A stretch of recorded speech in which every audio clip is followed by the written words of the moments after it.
It's interesting that you noticed that you'd have actual like physical years, symptoms. The physical symptoms were the last year of it, and I finally realized that, and that's when I was able to step away.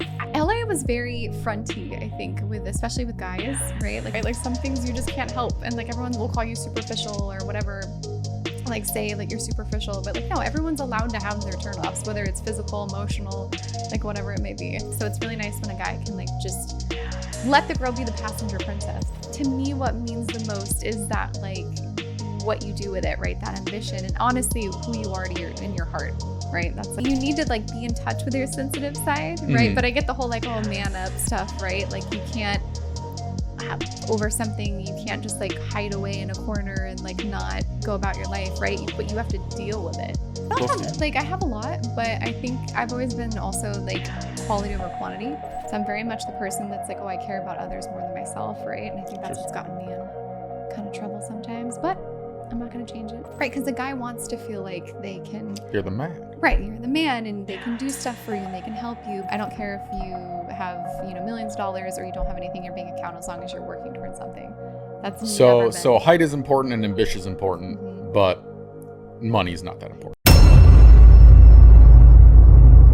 Welcome to Unattainable. Glad to have you with us. I'm your host, Zach Evans. And first of all, thank you to all of our listeners. We've been getting a ton of growth and engagement over the last few weeks, and we got to thank all you guys out there for that. Today, we got a special guest on the show. This is Nicole. Nicole, why don't you go ahead and introduce yourself to the audience, name, what you do, and your star sign. Hi, everyone. So I'm Nicole Marie. I do real estate. I also own a lingerie company called RFA, and I'm a Capricorn. Definitely that headstrong Capricorn. So, yeah. I know all about you guys. Fun, but right. We should come with a warning sometimes. That's our yep. Bad for my mental health. Yeah. Pretty much. I'm pretty sure my therapist would not want me talking to you right now. Well, I gotta tell her sorry. And I don't judge, by the way. I used to be very toxic back in my villain era, See, I feel like I'm definitely, I feel like maybe I shouldn't embody the like villain era thing lately, just because like how the dating life's been going. I'm like, should I just like really embody that and become that villain era Capricorn? But I can't. I have too nice of a heart. Like I'm too much of a lover, hopeless romantic. So interesting. I know I'm that Capricorn, right? But I'm also that like sweet, hopeless romantic. I like two sides, that like light and dark. But that's been interesting to navigate. Yeah, I bet. Yeah, I used to be a fuckboy back in the day. I'm like a recovering fuckboy. Now I'm very shy and romantic, of course, but like you back in the day. That's my type, boys. See, the thing is, I was a professional fuckboy, not like these amateur Gen Z fuckboys running around on their bird scooters, taking their shirtless selfies at LA Fitness. Right. Like at least date a professional fuckboy who takes their shirtless selfies at Equinox like an adult, Equinox, Heimat, I love it, yeah. Yeah, exactly.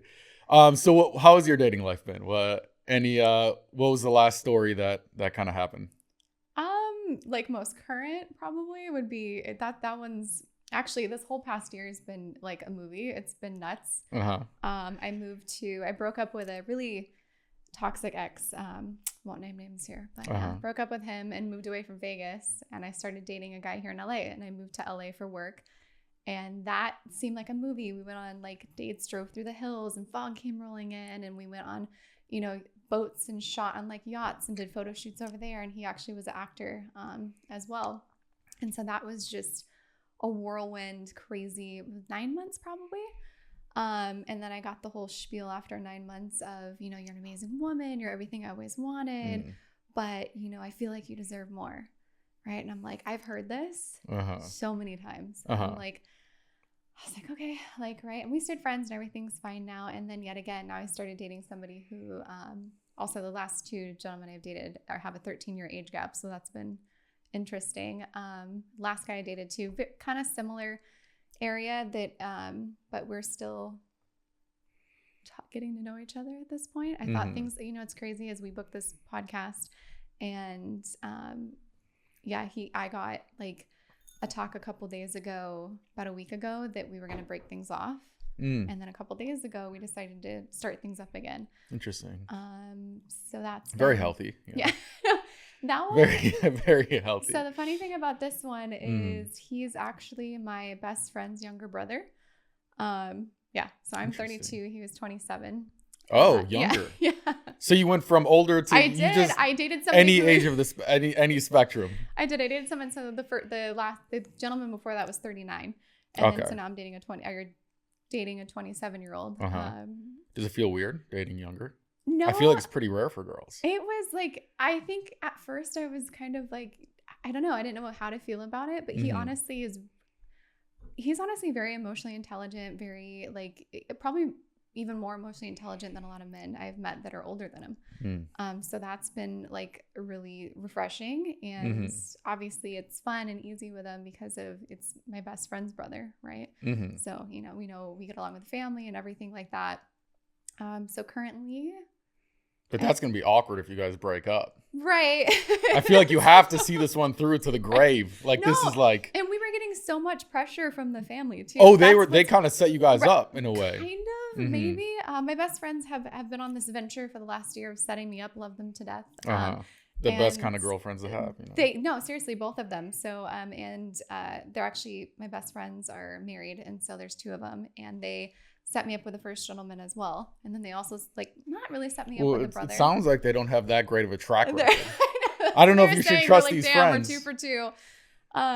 But yeah, the family was giving us so much pressure recently, and that's kind of why I think we a week ago kind of had that where we were going to step away from each other, because I love his family, right, to death. I've known him for like over 10 years, but I think we were just getting narratives from them, right? Like they were talking to him about me, and they were talking to me about him, and just we felt all this pressure of like, don't, if he messes this up because I'm such a good person, and vice versa. And we were like, like we felt like we couldn't really be ourselves. So that's something I think everyone should take away from it. You should always be yourself, right? Never hide any part of you. So both of us, I felt like we couldn't be ourselves. You felt like you were building up each other as like this character in your heads? Yeah. So like almost. His family would be like, she just went through heartbreak. She's vulnerable. Like she probably doesn't feel good enough. And like, they're like, now's the time to pounce. I'm like, right. And I'm like, but I don't feel that way. And he's like, oh, well, that's what I was hearing. And then for them too, they said,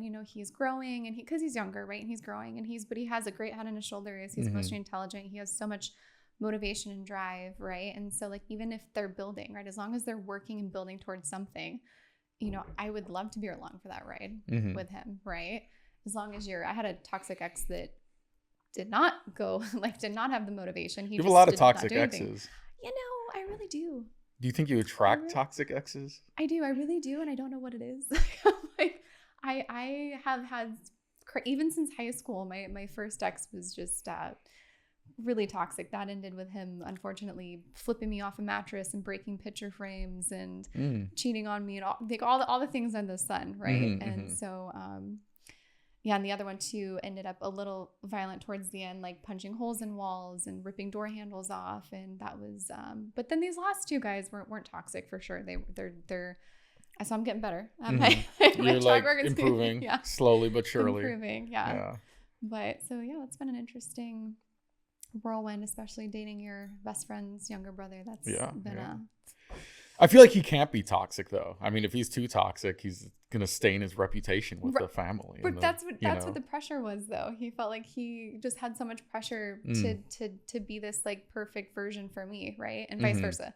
I kind of like felt that a little bit too. But it's funny because he came over yesterday, actually, literally. And I was just super honest with him, like, hey, I felt like a lot of kind of pressure from like everyone in your family, and I felt like I couldn't be myself, and he felt the same way. Kind of rekindled things last night, so we'll see how that one goes, as long as he, doesn't mess it up this time. I hate getting set up. I will refuse. I think it's the worst. Oh my God, I think it's so fun. Because first of all, it's like, I don't know, anytime someone's setting me up, first of all, I don't like the look it gives me. Because like I grew up with like a very old school father. So it's like, I'm a man. Like if I want to talk to you, I'll go up to you. I'll ask you on the date. I'll plan it. I'll pick you up.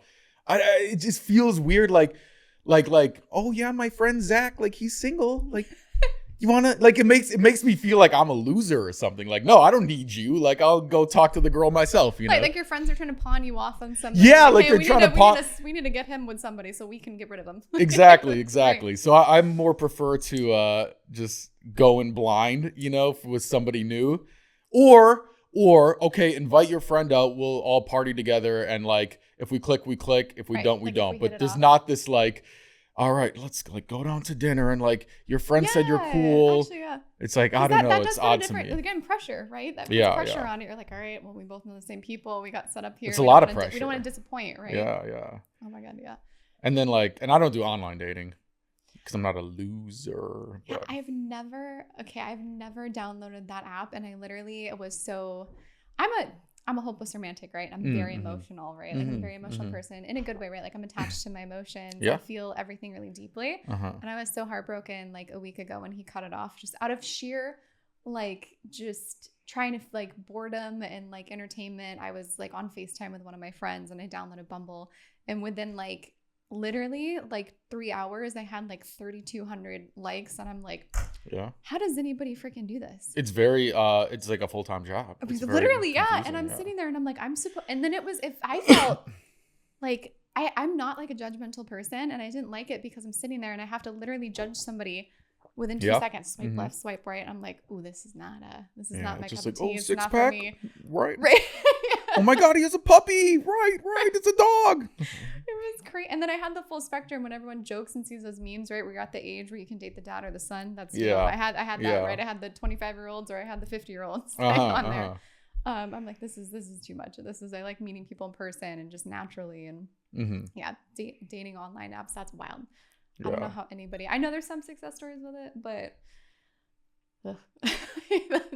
it's all, I don't know, like to me, because I was on it like 5-6 years ago and it was just like overwhelming. And then every date you go on, you like go to the bathroom and you're like, I know y'all swiping while I'm in the bathroom. I'm like, I know I'm in the bathroom. You're just sitting there. Ooh, what about this guy? I'm like, and like, I would do the same thing, to be fair. How are you ever supposed to be content too? Because now your brain's like, oh my God. There could be another one. But I have literally like 30 every like couple like hours. You have like 1,000 new people or 100 new people, whatever it is. I get it for hookup culture, right? Like that's probably amazing for people that want to do hookup culture. But trying to find love out there with dating apps. Oh God, I don't know. that was interesting. So yeah, you have an interesting, because you've kind of, I haven't met many girls who've dated younger. Is there typically a big age gap? Do you typically date older? Do you date younger a lot? Like, what's like your typical type? I never really had like a typical type with age, but I feel like I usually attract or get along with older guys just because I feel like where I'm at in my life, right? And I think some guys find that intimidating. I know my toxic ex that I broke up with at the beginning of last year did, right? And then I've heard. Wait, you felt intimidated by? And I think that the guys feel intimidated. By what? So I've been told by guys before, like you make more than me. You have like you own properties, you run help, like all these things. You're successful. You're in your career. You have a good head on your shoulders. You're beautiful inside and out, right? Like so all these things. So I think like they start getting intimidated and a little bit emasculated by it. And I've run into this problem. I mean, it's not really like a problem, right? Because what am I going to do? Downgrade myself? I'm not going to do that. So I think that that's been a real, right? Because the guy wants to feel like they can. You're the man. Right. You're the man and they can do stuff for you and they can help you. But if I'm somebody has my own house and hanging my own curtains and fixing my own and ripping out floors and putting them down myself and buying and selling properties and like, having rental like all that stuff, they're like cooking and also all the things, right? They're like, well, what do I need to do? Like, what can I do?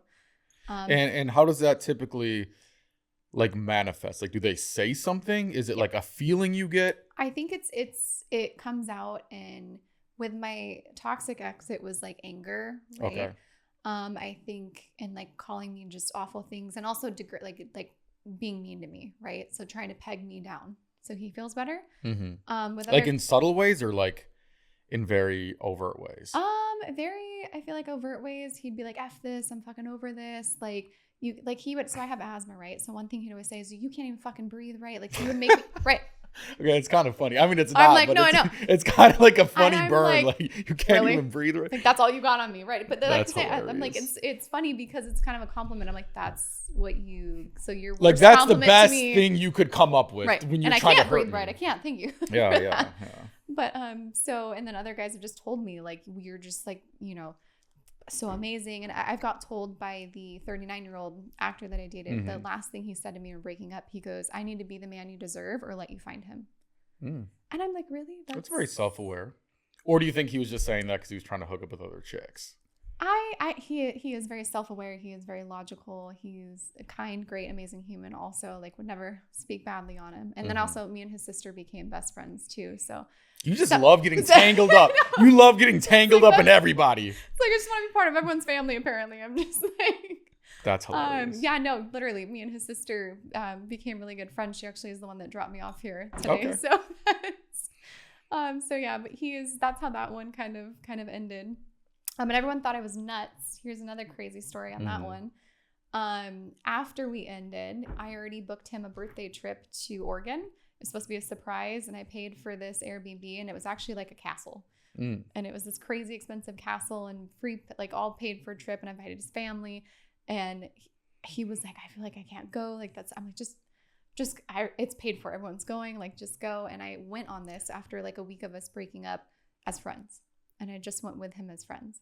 And everyone was like, how did you just do that? And my friend Lexi pulls me aside at the time, and she's like, how are you doing so okay? And I'm like, because I know he needed to go. I know it meant a lot for him to go. So like he needed me here as a friend and nothing more. So that's what I'm going to show up as. So I'm very much the person that's like, oh, I care about others more than myself, right? And I think that's what's gotten me in kind of trouble sometimes. But I'm not going to change it. It's kind of who I am. It is who you are. Yeah. No, it's funny when you walked in originally, you do have this very business-like real estate agent vibe to you. But I do feel like you do have kind of this like empathetic, sweet, genuine side to you that's like, buried inside. Deep down, like, in your psyche, like you need to telescope, like find that shit, but you do seem to have that side to you. I do. it's my friends always tease me. I'm like the salty and sweet, right? Like I'll get feisty if I need to, but I am really like caring, thoughtful, like, like I said, that hopeless romantic. Yeah. You're like a nice toxic person. Yeah. You're like sweet toxic. Oh, thanks. Yeah. I'm just toxic because I'm sweet. You're like what are those the warheads or whatever? The warhead candies. Oh my God. When you first put them in your mouth, you're like, what the fuck is this? And you're like, oh, they're actually kind of nice on the inside. Oh, nice. I love that. I'll take that. I didn't say it was a compliment. It is a compliment. I'm going to take it as a compliment. Interesting. Yeah, it's interesting. The dating age gap, just because you do modeling. I used to own a company in the modeling industry back in the day. And whenever like new models would come in, where they're like, 18, 19, 20, they'd always be dating, like, we called it hot guy phase. It would always be like some like young hot dude, 6-pack, like, and they were all like clones of each other. They all had like the same little Temu haircut and fucking dangly cross earring that they got off TikTok shop. Like they literally look like brothers. Oh like, my gosh, I love that.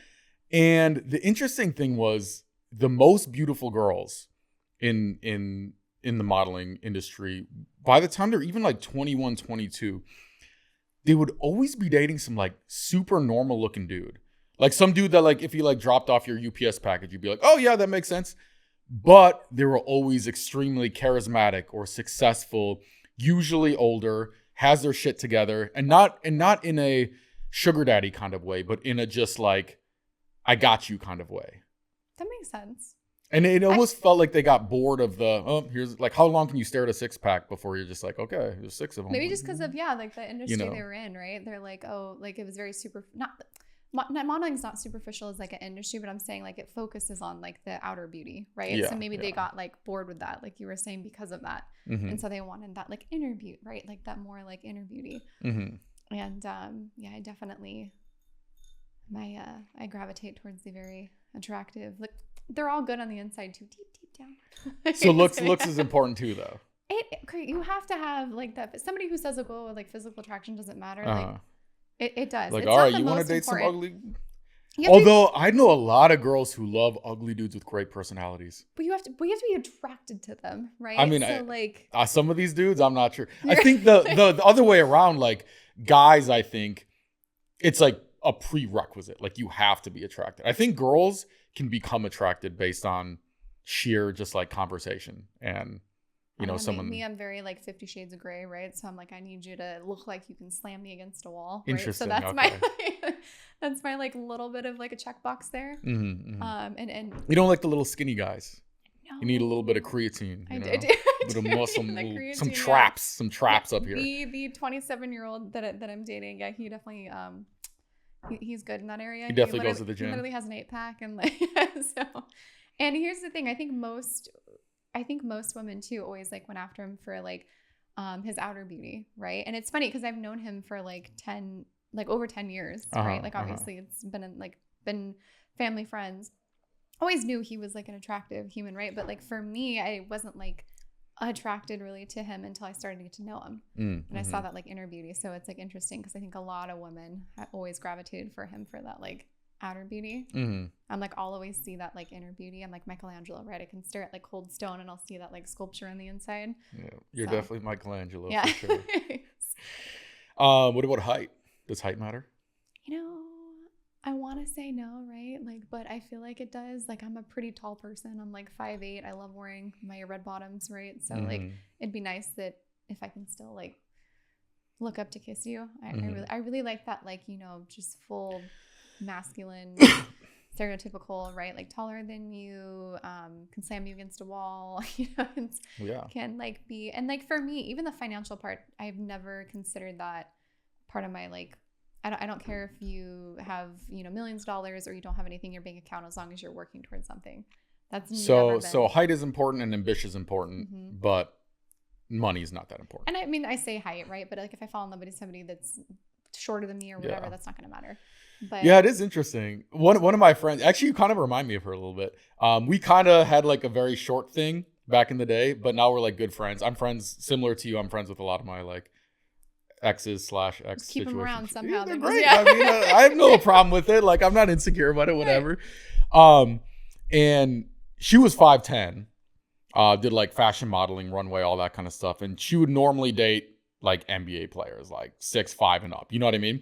We had a thing for a while. Then we became close friends. So she'd always like come to me for like guy advice. Like, yo, what is this guy thinking? What is he texting me? And so at one point, she's like, Zach, I'm sick of all these fuckboys. I just want like a nice, sweet guy with a great personality, like all this kind of thing. And so she starts dating a guy who's like 5'9", which is actually like average height for a guy. When you're 5'11" and heels, it's like, like she was towering over him like Shrek. You know what I mean? Like they didn't look good as a unit. You know what I mean? Like I saw them kiss once. It was like the dwarves trying to conquer the mountain in Lord of the Rings. You know, like that reference too. I was just thinking about my two best friends, and you just said Lord of the Rings too, and they love Lord of the Rings. But she is a supermodel of she's 5'10", and when she wears heels, you know, my God, she's like 6 something, right? And her husband is 5'9", but they, again, doesn't matter because they are literally like their end goal, right? Like if you were to meet them, everyone would think they're like, that's what I want. Like, yeah. So like, just like power couple. Sometimes it works, right? I say like I'm like height's important, but really I'm like, eh. Yeah, with this girl, it was funny. She like, so like I met the guy, super cool guy, a successful, good looking too, like really good looking, like facially, but like just a little bit shorter. And I was like, oh, like is John coming out tonight with us? And she's like, yeah, about that. I'm like, what happened? And she's like, yeah. Like I had a couple glasses of wine the other night and he comes over and she's like, Zach, I opened the door. I gave him a hug. And she's like, I picked him up and I spun him around and I watched his little legs go like this. And she was like, at that moment, I lost all respect for him as a human being.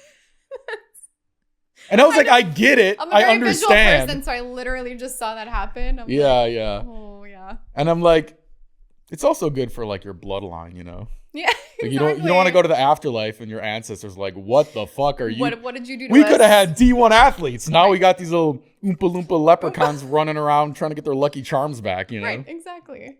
I can't, like some things like are just a turn off, right? Like some things you just can't help. And like everyone will call you superficial or whatever, like say that you're superficial, but like, no, everyone's allowed to have their turn offs, whether it's physical, emotional, like whatever it may be. Yeah, the kids call it the ick. The ick? The ick. The kids call it the ick, yeah. I'm definitely the millennial generation, so I would not know that one. Like, no, Gen Z is cooked. Okay, what's some of your like icks? we landed on the moon.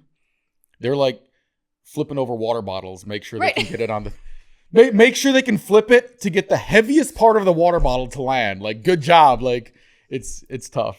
It's tough. My icks, I mean, I'm a guy, so I don't have like the laundry list like you guys do, but definitely like intelligence is important to me. Okay. Much more so than it used to be. I love that. I feel like that's not a bad. Yeah, it's not even intelligence. What it really is like, it's like being willing to have the intelligent conversations. Like, I don't care if you understand society and psychology and like everything and why, reading people, all these kind of things. Right. But like, if I want to talk about like something interesting and you can't even be interested in that kind of conversation because, oh my God, G-Eazy's having a party tonight. Oh my God, you want to go? It's just like, it gets boring. I just get bored very fast with that. I get that. So like instead of, it's like more like if they're interested in more like superficial or can't like hold the intelligent conversation or would rather be like distracted by superficial things and stuff like that And to be fair, in my 20s, I did not give it. Right. I was like, you're hot, cool, let's do this.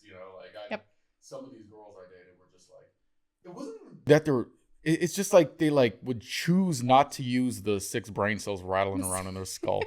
Like this one, it was actually funny. This one girl I dated, worst driver in the history of mankind. And she would drive her dad's like yellow Camaro. Like it looked like the one from Transformers, Cute, like little bumblebee. Little bumblebee one, yeah. And ironically, like she would be the only Transformer that would be like more dangerous as the car than the actual Transformer. Like it'd be like, watch out, she's turning back into a Camaro. Like everybody run. It'd be like that. And so one time she calls me and she's like hysterical. She's like, Zach, I got in a car accident. I'm like, babe, are you okay? Like, are you bleeding? Like, do we need to call an ambulance? Turns out it was just like a fender bender. It was like not serious at all. But she's like, what do I do? I'm like, babe, we're going to take care of this. So we need you to get a video. We need to get the insurance. We're going to get a police report. Like, we'll handle this. It's okay. And out of the other car, this girl comes out, like this 21-year-old, and she's on the phone with her dad and she's freaking out. And so they just put the phones like next to each other. And I was like talking through her dad through like speakerphone.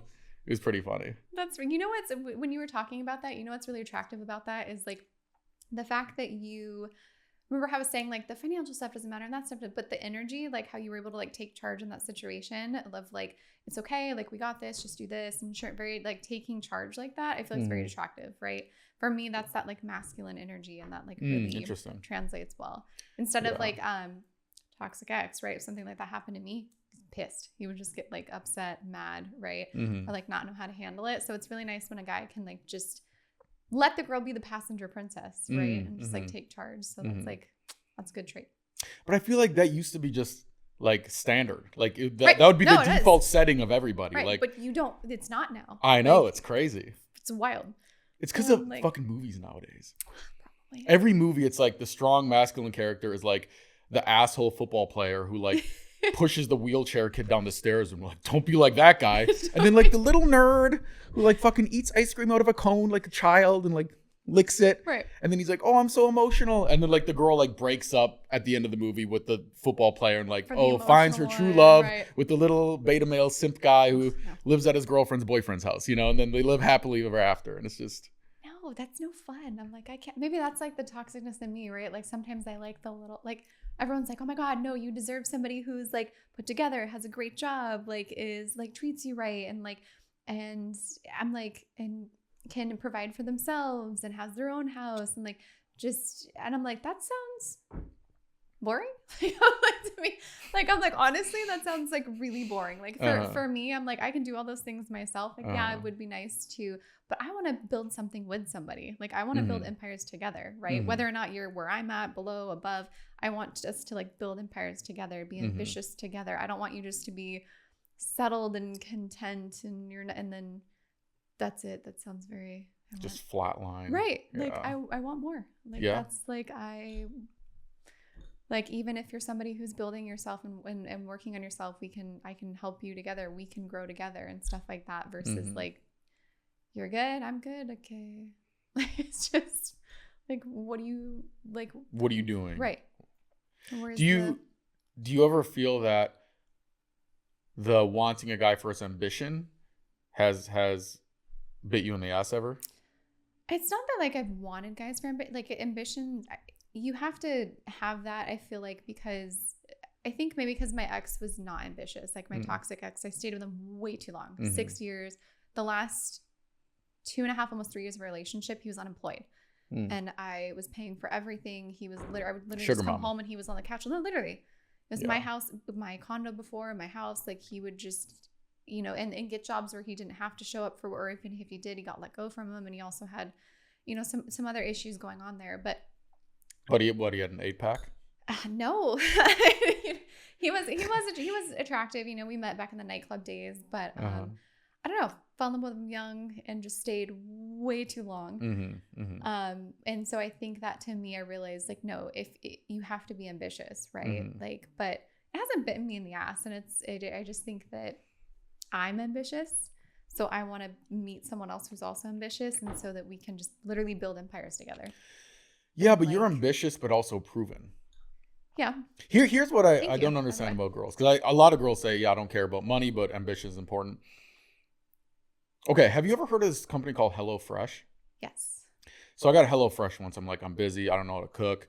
They fucking send the meals to you. Boom. Bada bing, bada boom. Easy. And I got like the 20 meal package, like the biggest bundle that they had.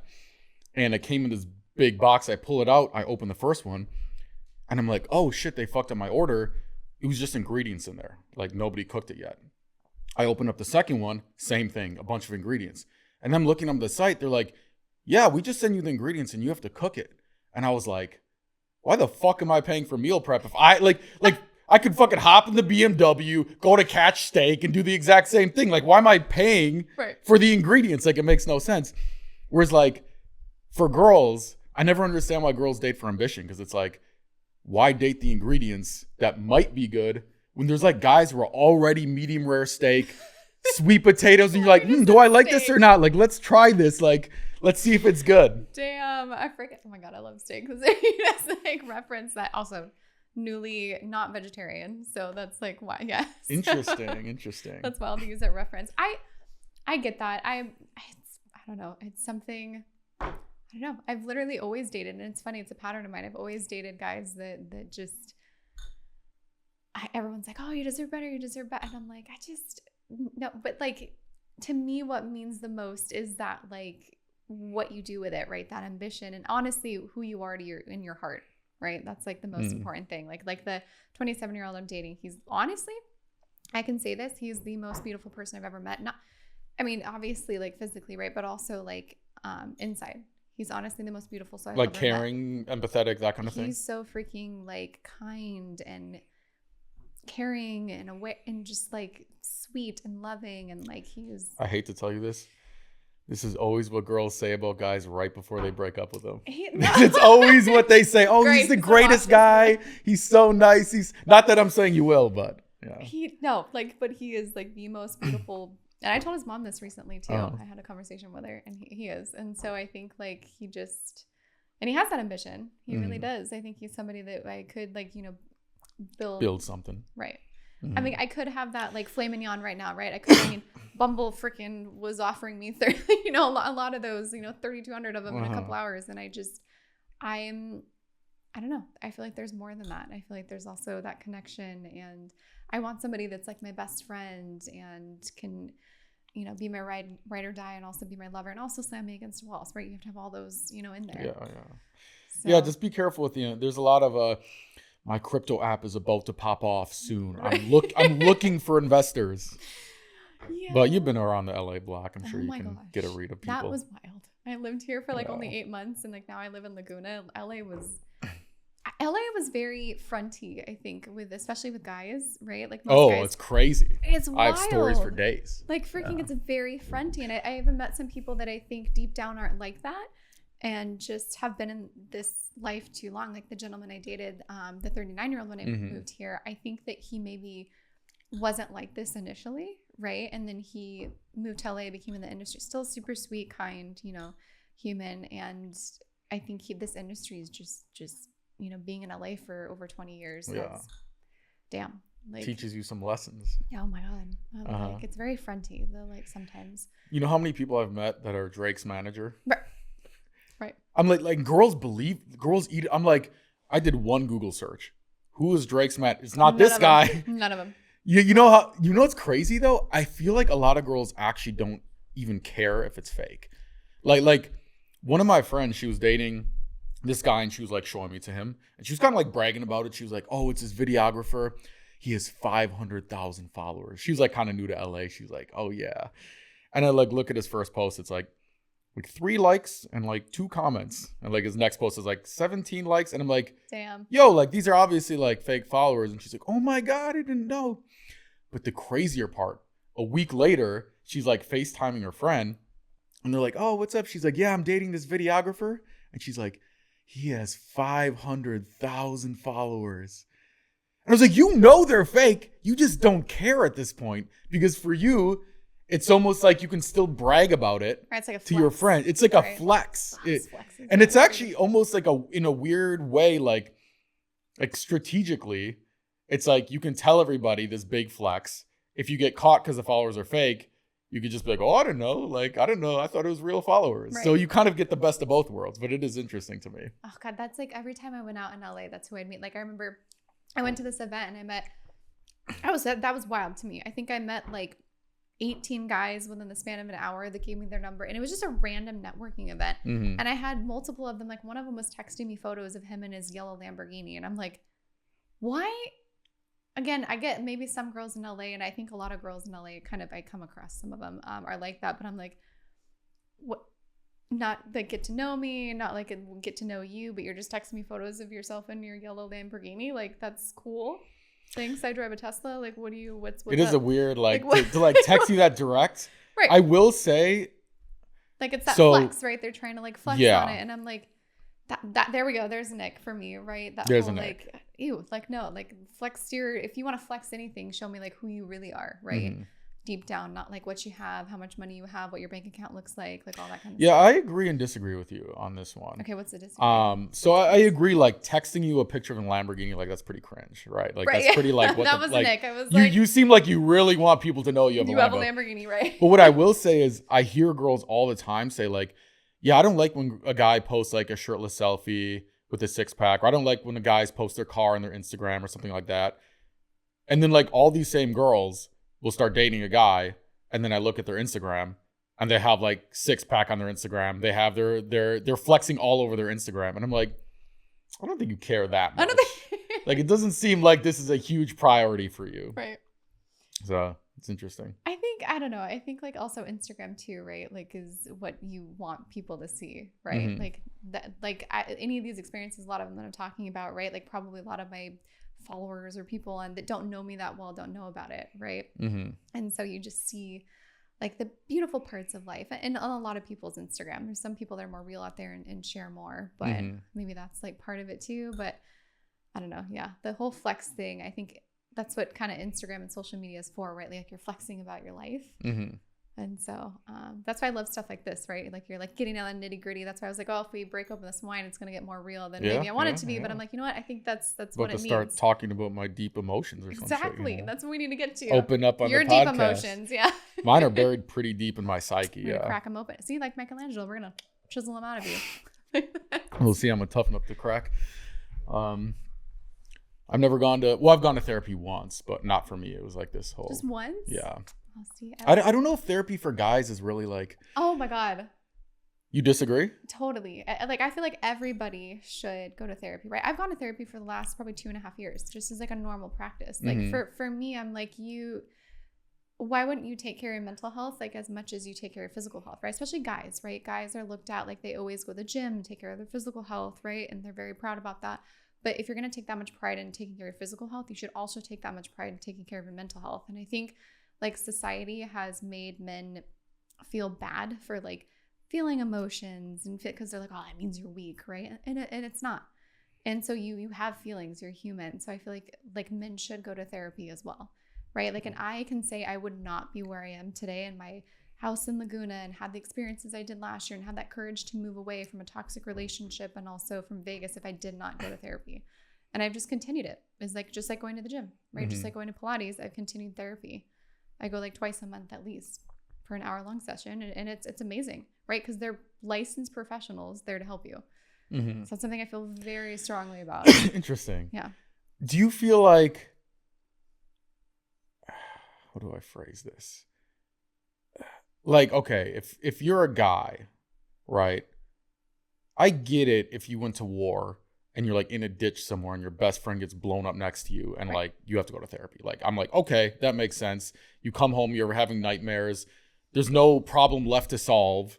And like, you're still having all these emotions. But like, I feel like if you're a guy and like, oh, like my girlfriend broke my heart, or like, you know, my mom, when I was little, she, you know, put my sister's spelling test on the fridge and she didn't put mine on the fridge. And now I have all this trauma. Wah, wah, wah. It's like, I just feel like you need to tell dudes to man the fuck up. There's like a little bit of truth in that, right? Like you need to like, like you can't, I don't know, like you need to like be in touch with your sensitive side, right? But I get the whole like, oh, man up stuff, right? Like you can't have over something. You can't just like hide away in a corner and like not go about your life, right? But you have to deal with it. And so I think therapy kind of teaches you how to deal with it. So it teaches you not to like cry and be it, but it teaches you how to properly, I feel like, cope with it. Interesting. So it gives you like healthy coping mechanisms. So you because girls always tell me that I need to go to therapy, but I don't think it's true. But my therapy is like, okay, so when I was in kindergarten, I was riding my bike one day, and my dad's very old school, right? Fell off my bike, skinned my knee, like typical thing, coming crying, daddy, my knee hurts.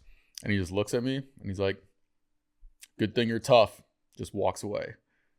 And it was this weird thing where I'm like, you're right, I am tough. Like it was a compliment. And I stopped crying. And it was like, it kind of taught me like, yeah, shit happens in life. Figure it out. Yeah. And I feel like so much of the Gen Z nowadays is just like, oh, sorry, little Gen Z, let's go ride our bird scooters and talk about our feelings together. Like, we'll get you some ice cream after. And everyone gets offended over everything. I think it totally went a little bit too far, but I'm like, I do too. I mean, you're in the OC, yeah. So I know how you guys think over there. Right, but I'm like, if you need to deal with something or cope with something, I just think therapy is a good tool, right? It's just like the gym. If you want to get a 6-pack or an 8-pack, go to the gym, eat right? Like if you want to get your mental health right, go to therapy. Maybe. And like learn how to cope with it and in a healthy way. I think all it can do is help, right? Yeah. I mean, I had a bad experience, I suppose, but yeah. I mean, you have to find your cup of tea. It took me multiple therapists to get to one I finally clicked with and helped me. Yeah. So love it. I think it's just part of, I think it's not normalized enough either. I think people look at it as a bad thing. Like, oh my God, you're going to therapy. Like, are you okay? And I'm like, yeah, I'm taking care of my mental health, just like my physical health. Like, so I think it has a bad stigma around it too, especially for men. And I wish it didn't. But I think we need a little more of a stigma, just a little bit. A little more bullying in schools, Yeah. Just a little bit. Not like the crazy bullying. Okay, just you like, called me toxic. I don't know. This is kind of. I used to be very toxic. Yeah. I used to be.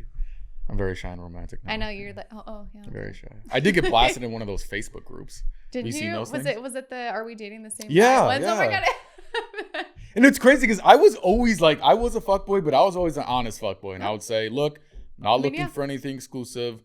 No, you're not going to change me. But they always think they're going to change me or something. It's okay, yeah. So if you're honestly, like, if you're honest, like what? And all I see is I wake up to like 17 texts and all these girls are like screenshotting, sending me these screenshots from the Facebook group. And all it says is Zach. And then it's like 5 red flag emojis. And then it's Pisces.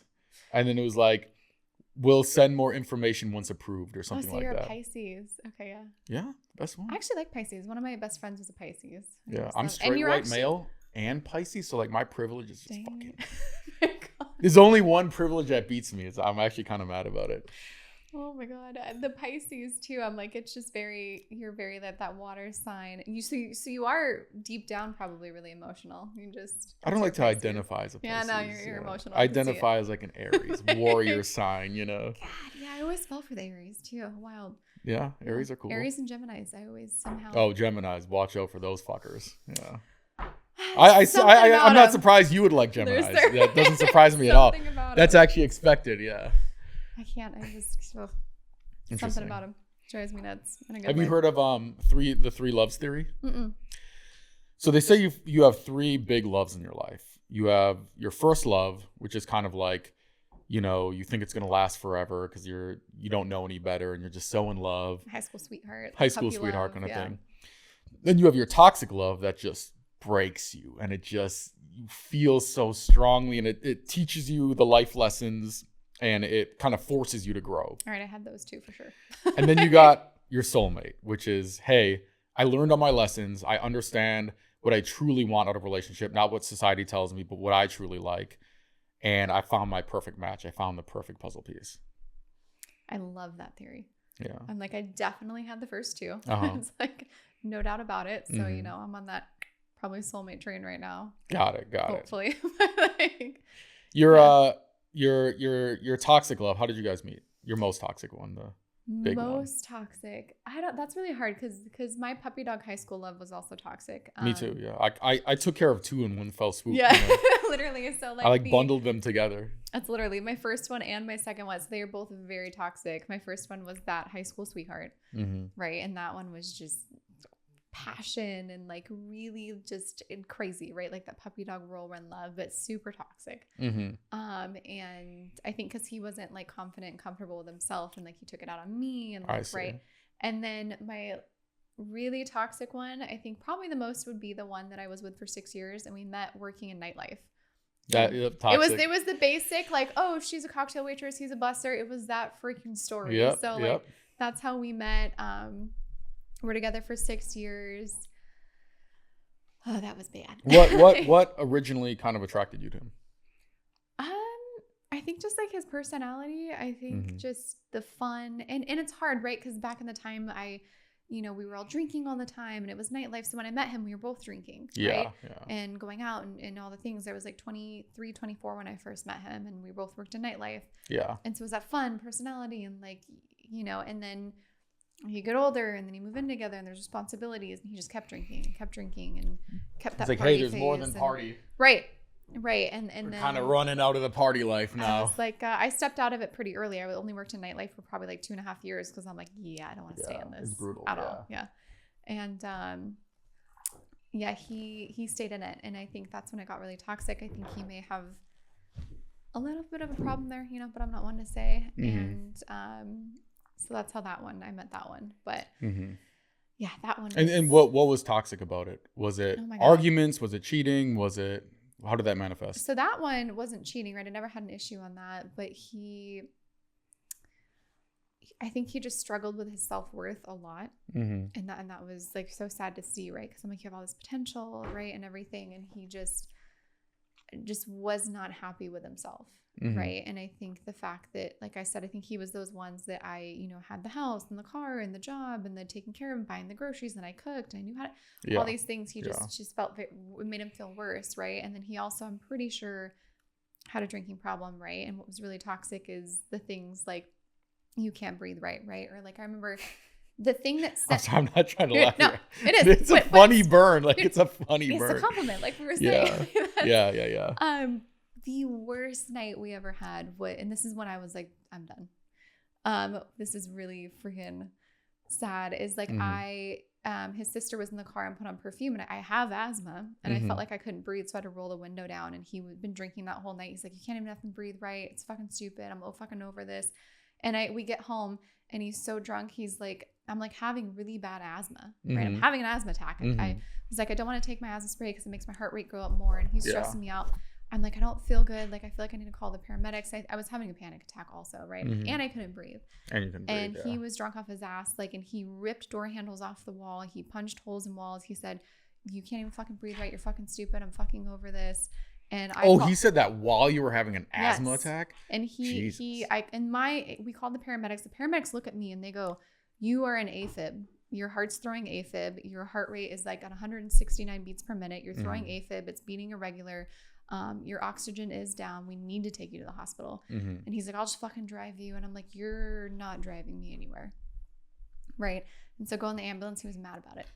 And even the paramedics in that ambulance were "Hey, we're not we can actually get in trouble for saying this, but it might be your home situation that's causing a lot of these issues." Interesting. And so for me, the stress of it, or you're saying, okay. So the asthma was real, right? With the asthma attack, but it was also anxiety on top of that. So I had like anxiety and panic attacks that sent me to the hospital because of him. And I would start every time he'd drink, I would start violently like shaking. My body would start shaking, and I was like, oh my God, what is this weird phenomenon of like you're probably having an what the earthquake? fuck is this? Right. And I was like, I need to get away from this person. 100% need to get away from this person. It's interesting that you noticed that you'd have actual like physical symptoms. I literally, the physical symptoms were the last year of it. And I finally realized that. And that's when I was able to step away. And I made that decision like the 2023, no, 2024. It was like New Year's Eve. And I realized it. And I decided I was going to break up with him. A month later, did it, and then moved to California. Was it a tough decision? No, not at the time. I was like, I need to do this for myself. I'm not in love with this person anymore. This person doesn't treat me right. I need to go after I literally would sit there every night. I'm like, oh my God, there has to be more. Right. And I mapped out for myself what, because he was the one that wasn't ambitious, right? Yeah. Okay. Yeah. And so I mapped out what that looked like. I'm like, there has to be more, and I envisioned my best life for myself, which was moving to California and joining the brokerage that I want out here. And also, being on the water, being on boats, having beach like sunsets, and having a beach house. And I was like, I'm just going to do it. And so broke up with him, moved to California, and literally have like obtained all that since then. And yeah, I think it's the best decision I've ever made, to be completely honest. Best decision you ever made. I think it saved my life too, to be completely honest with you. So I'm really happy about that. My health was awful. I was so stressed, so I'm really happy about that one. Yeah. But that got deep. Sorry. It sounds like it was very challenging to go through. It really was. It was very stressful. Like I was way underweight. The doctors were like, if you lose any more weight, like we are actually concerned about you and we'll hospitalize you. Interesting. Right. And like my breathing lung capacity was at 50%. Like I was very unhealthy because of stress. Yeah. Stress does crazy things to your wild. Body. Everyone always told me that. And that was the first time I ever experienced it. And I'm like, never again will I settle and put myself in that situation. So it's funny that these guys now that I've dated have been like, oh, like you maybe it's just because like you were with your ex too long and like you settled and you're not past that. And I'm like, no, I'm like, I know what I deserve and stuff like that. But I think their worth is tied more to the financial part than the who you really are as a human. You're not punching holes in walls. You're not calling me, awful names and lying to me and punching holes. Like I said, like I know I don't deserve that. You don't deserve that. Right. And especially because you don't just say you deserve something because you exist, but because you went for it and you moved to LA and you're doing big things and you work hard and you deserve everything that's coming to you. Thanks. I'm proud of you. Thank you. Yeah. No, it's kind of crazy as you're saying that story. Do you think things happen for a reason? Always. Interesting. So I never believed that. So my first love / toxic love. So back in high school, I was like super awkward, super shy. My dad was a gym teacher. My mom was a stay-at-home mom. They had 6 kids. So we didn't have money. And we'd always get made fun of by these little kids in this little fucking, they all had the same fucking shirt. It was like the polo with the little guy with the horse, the Ralph Lauren. Yeah, to this day, I fucking hate those polos because all these little clones, they all wore this. It was just a different color and they'd all like make fun of us. Now it's the teddy bear, by the way, just so you know. That's the new thing? Yeah. I still hate Ralph Lauren to this day. I'm like, fuck these guys. They would all come out of their mom's Range Rover and like and I'd be like in my cousin's hand-me-downs. They like didn't fit me right, that kind of thing. And on top of that, I was super shy and awkward. So like I had like a lot of trouble making friends. So my freshman year, there was a new kid, Nate, that came to our school. And he was new. He didn't have any friends. I didn't have any friends. So we just like bonded. Like we were like inseparable. We'd have let's go. We'd have like sleepovers. We'd eat lunch together. Like we did everything together. And it was like the first time where I just felt like really happy. You know what I mean? Just like genuinely just like happy in my life. And everything was good until a couple months later, one of the football players like started this rumor that we're gay. And this is before gay was like kind of cool. Like now it's kind of trendy and stuff. Like back then it was like not trendy. It was like not cool to be gay. And like to me, I was like, yeah, fuck this guy. Who cares? Like, you're my friend, whatever. But I could feel him kind of starting to pull away and kind of starting to like distance himself a little bit. Aww. And I remember the day it hit me, it was like January after winter break. And, you know, I went in the lunchroom. I sat at like our normal table. And I saw him from across the lunchroom, like with his little tray. And I saw him look at me and then like look away real quickly and then like go sit at a different table.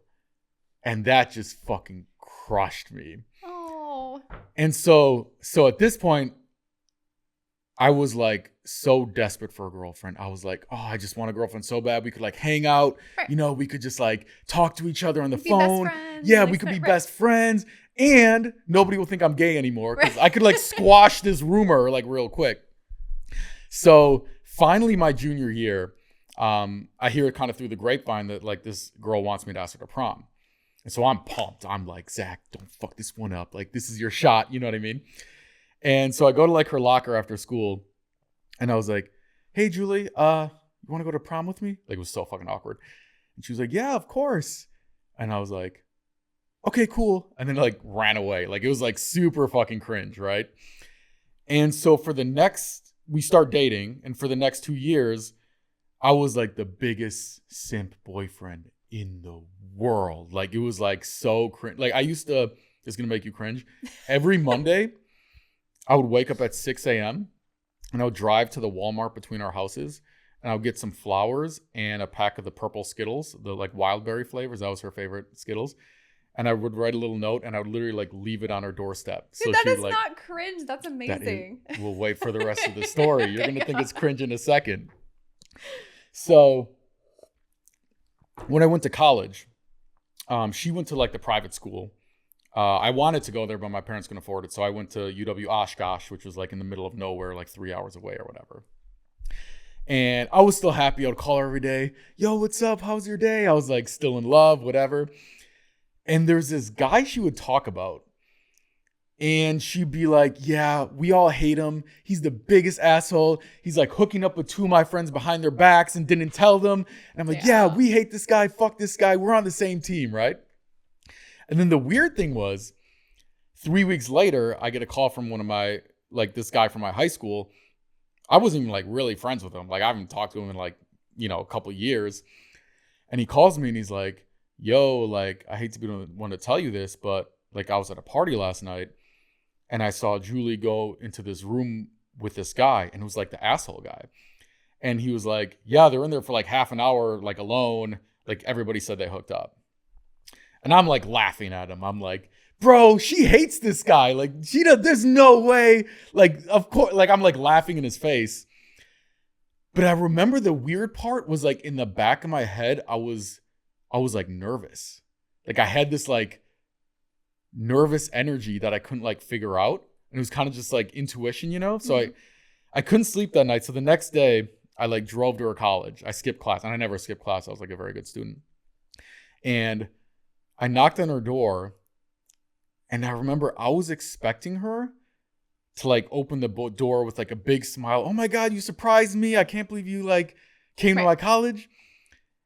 And instead she opened the door and she was kind of like, hey, what are you doing here? And I was kind of like taken aback a little bit. And I was like, yeah, like, you know, everybody's starting this rumor about you. Like, don't worry. I don't believe any of them. Like, I know it's not true. And she literally looked at me and she was like, actually, it is. And the worst part to me was she was so like nonchalant about it. Like, I was like bawling my eyes out. I was like devastated. And she was just, it felt like there's like no remorse. Right. And I still remember the last thing she ever said to me. I was like, Julie, I was like, I would literally do anything to make you happy. I just want to know like why. And she literally went like this. She like shrugged her shoulders and she was like, I just got bored. And that fucking moment, I was like, I will never be this fucking simp again. I will never be this loser. Like, I'm going to be the most interesting man, like the Dos Equis guy. You're like, I'm going to be. Yeah, I started waking up 6 a.m. Gym YouTube channel. And I just fucking built and built and built. And like, ironically, it's like, yeah, no, that's what I do for a living. And it's like, it worked. I mean, damn, the thing that, you know, like crushed you kind of at the moment, just like motivated you. But I'm glad it happened, you know? That's the, like, everything happens for a reason. I think that's like a great example of that. How you said you didn't used to believe in that. And like, that's like you would be where you are now. I don't think without that moment. You might be, but who knows? I think that moment really like pushed you. Yeah. And like that's why I'm scared of therapy. Because what if I would have went to therapy, they take away all my trauma, and then I never get my swag. You know what I mean? Like I never get my swag because they took my trauma away and was just this boring guy forever who's just like a well-adjusted member of society. It's not what therapy is. And you just wake up and sit on my porch. Oh my God, like the birds are chirping today. Like look at the sky. What it's meant for. So it would help people that's like can't see that on their own and like help them do a positive outlook on it. So like for people that maybe were like just humglum about it, it would have pushed them to do kind of what you did, right? It kind of twists it and makes it like kind of like see the best in it, right? Like this is all meant for a reason. Like you got it happen, whether or not you wanted it to happen or happen, it's happened. What's our next step, right? It kind of shows you like that way. Yeah. But I love that. Oh my God, no, I love that you took like trauma and like just freaking went for it. Yeah, just take your emotions. Isn't it weird though when like people like hurt you or like break your heart? You're like, all right, I'm gonna take this fucking motivation, and you're just like gonna. I even felt that the last couple of days too, and like even like the week ago when he kind of like called things off the first time, I was like, you take your couple of days to do your thing. But like I said, very emotional, listening to some songs and stuff. But then you just get this like fire in you, right? Like, watch me now, right? Bitch. Like, it's crazy. Like you get that just like crazy motivation every time somebody like wants to quote unquote throw you away. You're like, all right, fine. I actually miss it a little bit. I feel like I want a little more. Like I remember those days of just being, and I'm a pretty motivated person. Like, and I have my habits pretty set up well where I kind of do it automatically now. But I remember those days I just had the fire because I just wanted to prove everybody wrong. You know what I mean? And now it's kind of like I'm good. My life's good. I kind of miss like the days, the fire, and you're like, I'm gonna freaking prove them wrong. It's funny. So I have this office that I like record my YouTube videos at and stuff. And it's just like a studio apartment that I like turned into an office, and like my 3 employees or whatever come there. And there's like a walk-in closet in the office. And for a while, I just put like a little mattress pad down there, and I would sleep in there just to like get me back to the days of like, oh, I don't have this like nice house and like a nice car, and I'm like. Yeah, let me remind myself when I was in Nashville sleeping in some dude's attic because like I couldn't afford it. Like, let me bring me back to like those days, I love that though. It's like those are like the hard times that make, was it like the whole cliche or that whole thing about like pressure makes diamonds, right? Yeah, pressure makes diamonds. Yeah. It's interesting though because I feel like what you went through, for example, I feel like a lot of people would have come out of that a little bit jaded, a little bit negative, but like, I don't sense that energy on you at all. No, and I've been told that a lot. Like one of my the friend that dropped me off here, the sister of the gentleman I dated previously to this one, she told me one time, it was one of the best compliments I ever received.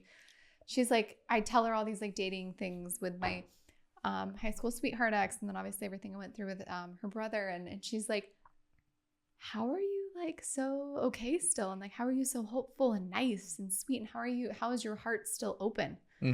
I'm like, how are you letting your heart be open? And then also too, even this most recent, like the 27-year-old, he told me, he was like, maybe like next time, maybe like just don't have like be as emotionally available or like, don't give your all. And I'm like, but that's me.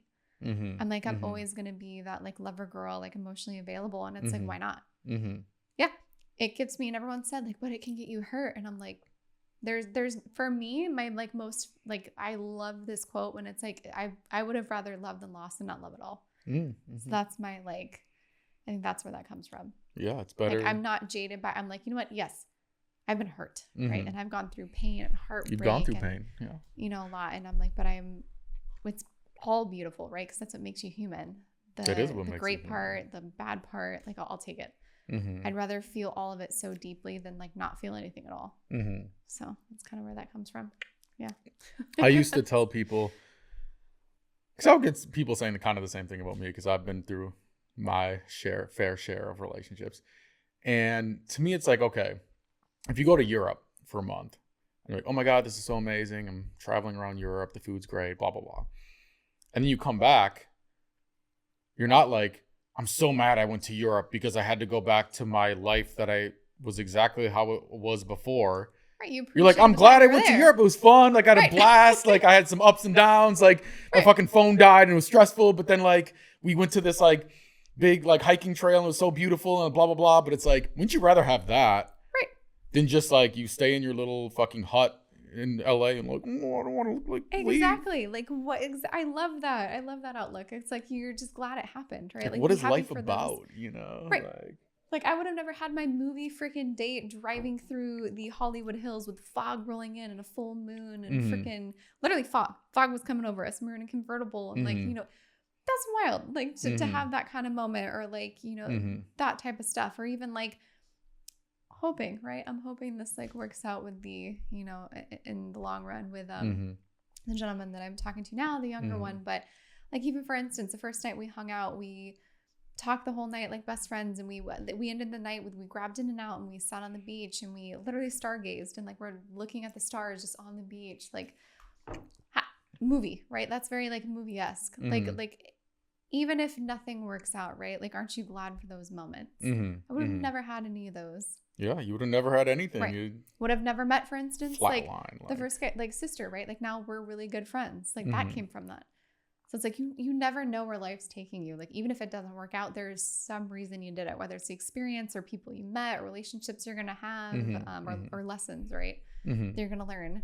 But I have seen those memes when it's like, all right, I'm all healed. Stop giving me the lessons. I'll take my soulmate now. I kind of feel like, universe, what the fuck? Like, I've been doing everything you said for the last 16 years. Yeah, like stop giving me lessons. I'm done. Where's my soulmate? yeah. Hook me up, universe. That's the energy. And when I say soulmate too, I just want that best friend and person that I can sit on the couch and play freaking, you know, video games with, whether it's Fortnite or Mario Party and cook with and dance in the kitchen and kiss and be cuddly. And I don't care. I don't care if we're living in a beach shack on the like, you know, or in a mansion, right? Like as long as I have that best friend energy and like we're always supporting each other to grow. I think that's all that I want really. Looking for your best friend. Yeah, I get it. And I have amazing best friends, so they're pretty hard to live up to. You have a lot of close people in your life? I don't have, like I have a lot, but I think I've always been also like quality over quantity. So I probably have like the two best friends that are married. They're my ride or dies. I would take a bullet for them, right? Like there's a small amount of people that I would do that for. And yeah, I think I have more, probably like 4 really close best friends. Good for you. Yeah. And I feel like that's a good amount. A lot of people don't even have one.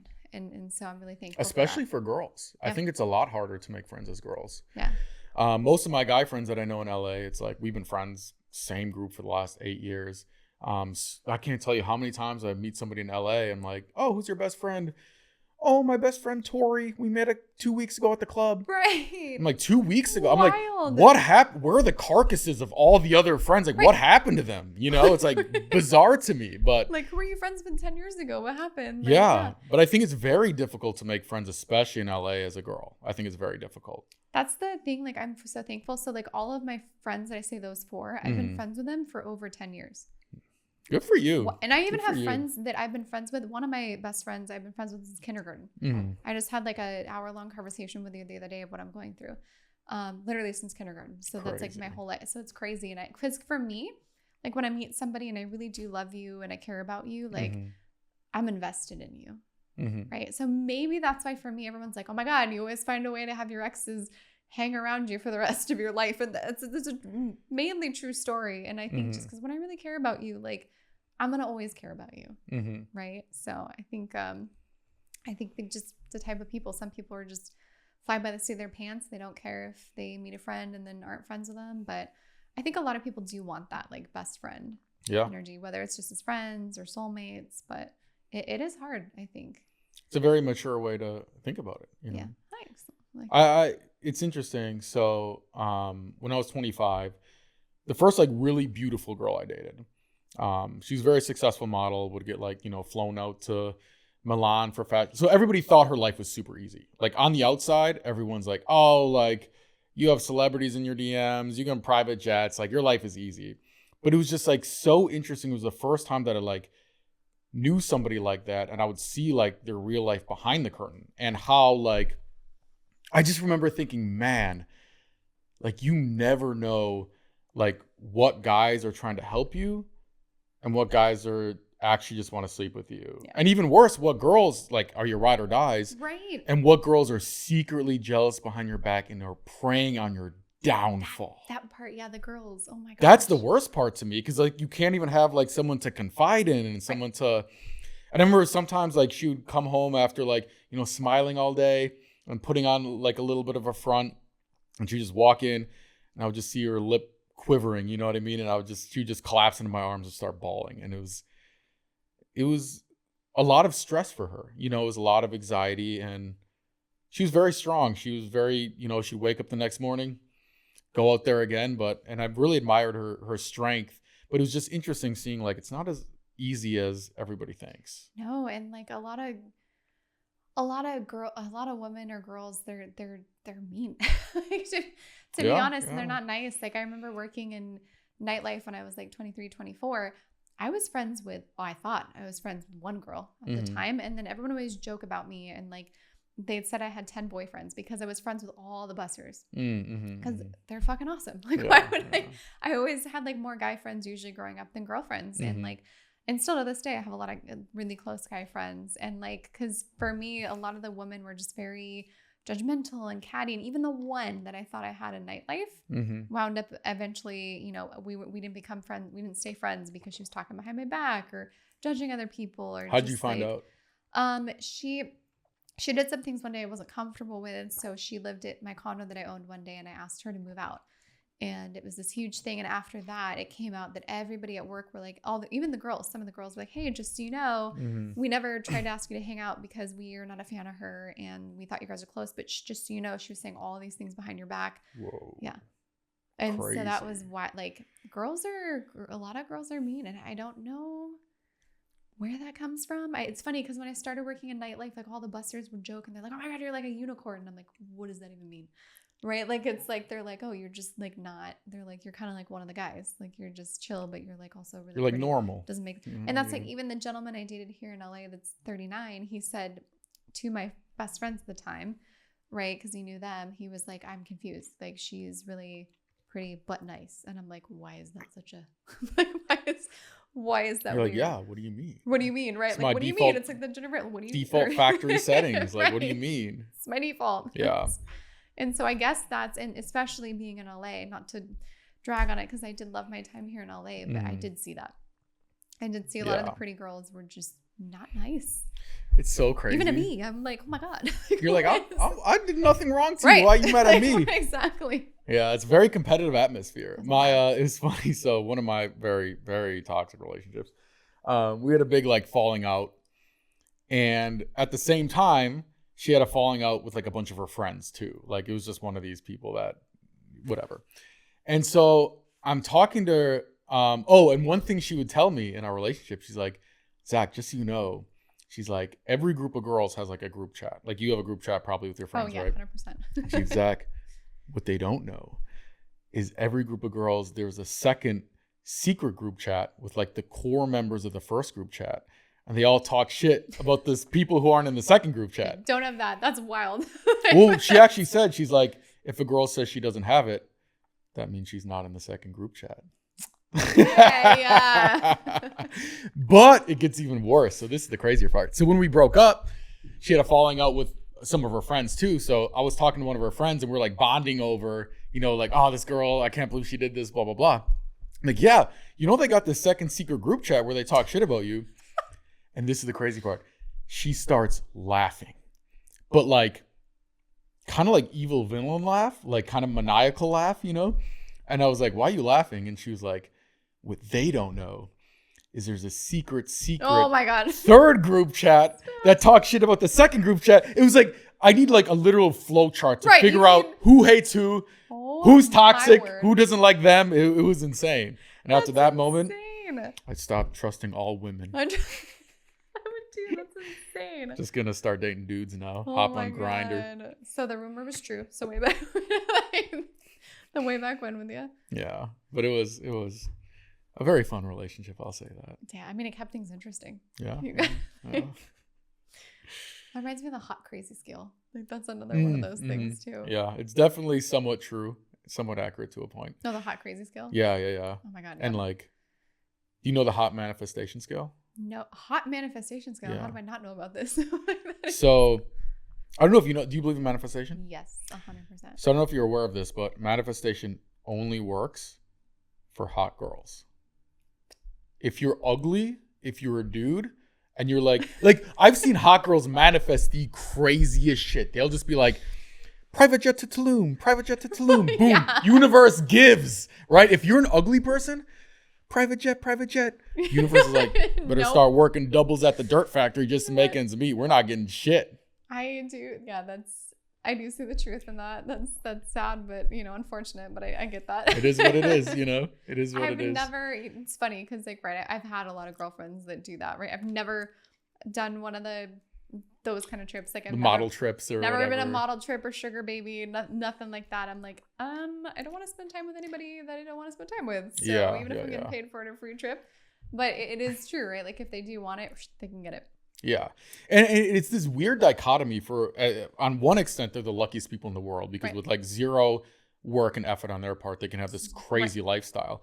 But it was interesting, like when I owned the company in the modeling industry, I would see every phase of like, just starting out, kind of the mid-range, and then like getting out of the industry.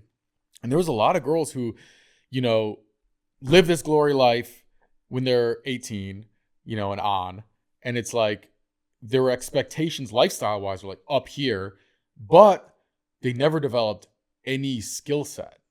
And so now it's like when they're getting kind of out of their modeling career and it's kind of like, yeah, like now you have zero skill set, but what's even worse is you have like zero like mental capacity to start at the bottom. And they got used to that lifestyle too. Yeah. And it's like you can't start as the intern living in like a studio apartment in like the valley because like you're so used to living in mansions your whole life.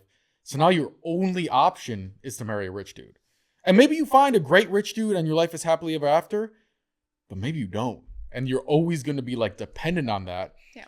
Versus it seems like you kind of like were like, I don't know if you realized that or maybe you just had like good parents growing up, but you kind of figured out, I'm going to like build this real estate skill set so that I have something I can be 60 years old, I can make money. I think it's because I'm like that hopeless romantic, right? Like I love love.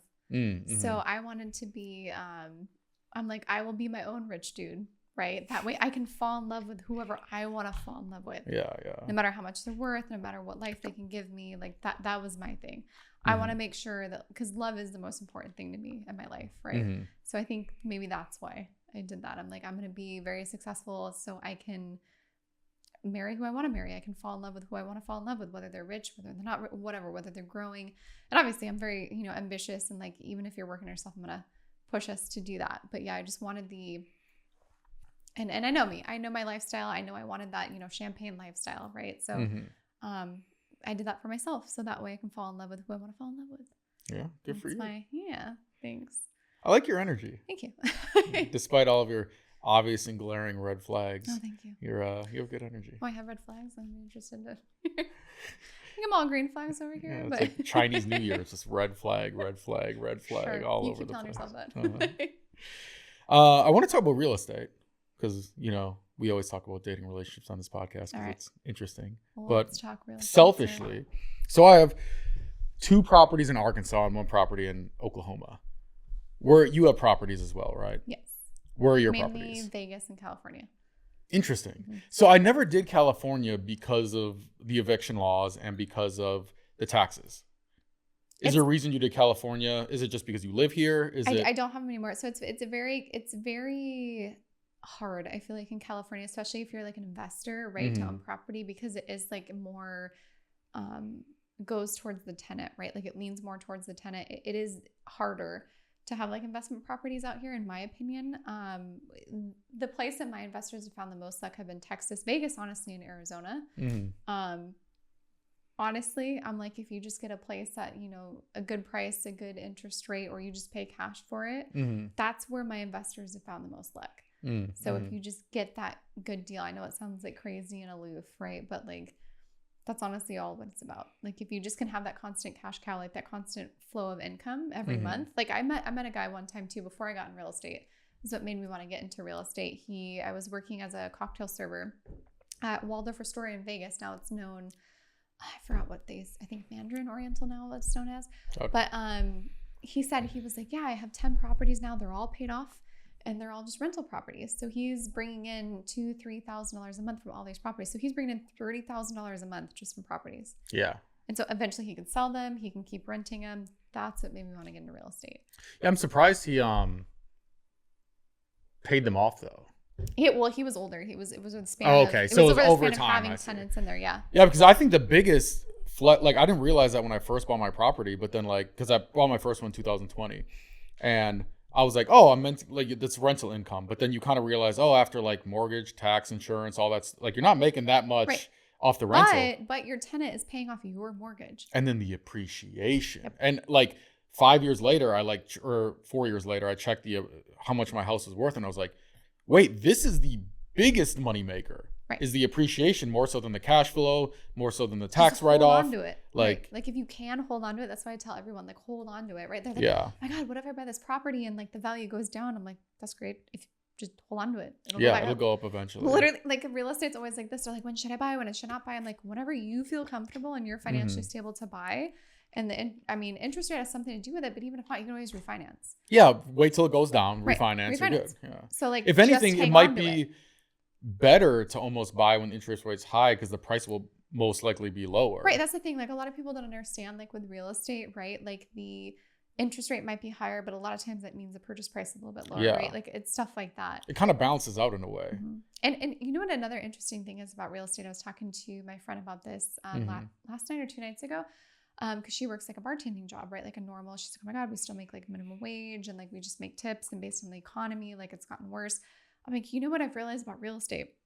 Being in real estate, I think I've been able to maintain this success through everything is because if the economy drops, housing prices drop, but everything else drops. Yeah. So my commission's based on that sales price.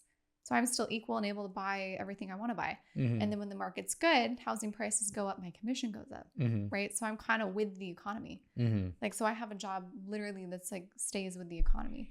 And even like, like when people say a real estate crash, I'm like, compared to like stocks, like the real estate like crash is like, oh, it like went down like 20%. Okay, like wait like 2 years and like you're back at like break even, and then it just goes up. It's like not even that much of a crash. That's why I always tell people like you can hang on to it. Like I know there was people back then that couldn't, right? They also lost their jobs. But I don't understand how can you not hang on to it? Like people always need a place to live. Right. Like just whether you're renting or you know. That's my thing too. If you can't afford it, rent it out. So like my house, like I'm renting actually my house in Laguna when I owned my house in Vegas, and people are like, that's nuts. You own a house in Vegas. No, I agree with you. Right. I own a house in Vegas. Yeah. It's like 2,000 square feet, 3-bedroom, 3-bathroom, totally gutted it, renovated it, right? My mortgage was only like $1,000 a month because it had a great interest rate. And then I'm renting that out. Mm-hmm. And so a person's paying me that, and then I'm taking that and then renting my house in Laguna. So it's basically paying for me to have a beach house in Laguna. It's the same. The math works out the same. No, I'm the same. I rent this house because if I ever, like, I'm not going to live here when I'm like 40 with kids. Like that would be so dumb. You just keep it rented out. Yeah. So I'm like, I'll rent out other properties, use that money to pay my rents. Yep. And then if I ever want to move, I have like flexibility. Like that makes way more sense to me. You have that constant income. I want to pick up so many more like income properties. It's like the long-term goal. I don't know how you find, like I was looking in California because I was like, I live here. Like I can check it out. Every single one I checked out, I'm like, I have this spreadsheet where I do all the numbers and I'm like, oh, like even before like repairs, which is like, you don't know how much you're going to need. Like I'm already losing money. Even just like taxes, insurance, and mortgage. I don't know how you found a property here. California is a lot harder. You have to, it was my grandmother's property that we were taking care of. And it's you have to either be in it way back in the day, right? You have to find a really good deal. You know, it is like a little bit harder, right? But if you have like multiple investors, if you want to do developments, I feel like California is more of like a developer city. You're building it and I feel like even like where I live in Laguna, right? I constantly see tear downs and development of new property, but it's worth so much more, right? After they're done. And I love that because everything's custom. And so I think California is more of that like development if you want to go the investor route. Yeah. And you can like fix and flip, right? Like you know how to, Yeah. See, that's the thing. I like, worked for a great group of flippers in Vegas. I love that. Right. I Like see. I've gutted so many properties, my condo, my house in Vegas. Love it.